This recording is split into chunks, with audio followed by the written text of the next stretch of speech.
Mike, you recently wrote a book.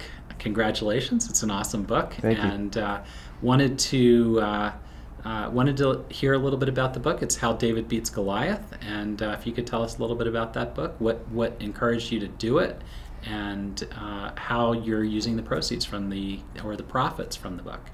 Well, How David Beats Goliath got its beginnings in the summer of 2010 when I was having coffee with our mutual friend Harlan Schillinger from Network Affiliates, and that was the first time Harlan suggested I consider writing a book.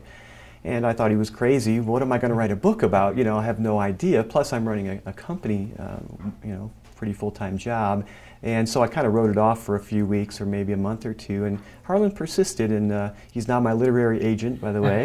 Yeah, great. And a good friend, of course. But as I thought it through, I thought about a book I'd been reading by Malcolm Gladwell called The Outliers. I don't know if you've read that or not. I recommend it. And one of the points he makes is that seems to be this 10,000 hour rule, that if you do anything for 10,000 hours, you're an expert just by dint of having spent that much time on it. So when I thought that through, I thought, well, you know, I've been doing this for probably 20,000 hours when I look at the calendar and look back over the years, so I thought I'll give this a try.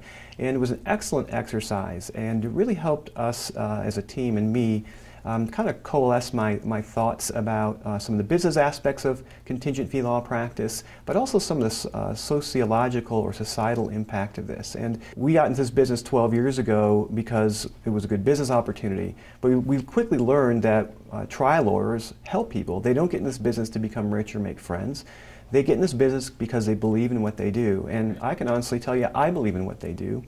Most people don't know what the Seventh Amendment is. You know, most people know the First Amendment, maybe the Second Amendment if you're in Texas. So why don't you tell us what is the Seventh Amendment? So the Seventh Amendment is the constitutional right that we have to a jury trial in this country for any civil dispute over a value of $20. Most people don't realize it's a constitutional right, and they seem very anxious to just toss that aside. So some of the book is then also devoted to helping non-lawyers understand what trial lawyers do a little bit better, some of the unique challenges they face from a capitalization standpoint, but also help them understand how important the right to a jury trial is. In fact, Chapter 1 is called Meet Wendy. It's a real-life story. Chapter 1 was written largely with the help of Al Stoll out in San Francisco, a friend and client. And it's a real-life story. It's something that happened to somebody. They did nothing wrong. They end up, you know, as a quadriplegic for life. And Al took on a giant corporation and got her the funds she needed to be able to have 24-hour, 7-day-a-week care for the rest of her life. So I give credit to Harlan for getting me started on that. I want to give credit to my business partner, Dan Tosick, as well, because he gave me a lot of encouragement. There were a lot of times I thought about just giving up, but pushed through, and also with help of the publisher, Adam Whitty, finally got the book published. And so far it's been very well received. Just got reviewed by the Washington Association for Justice publication very favorably. Also by the Kayla publication, The Advocate, just out and soon to be reviewed in trial.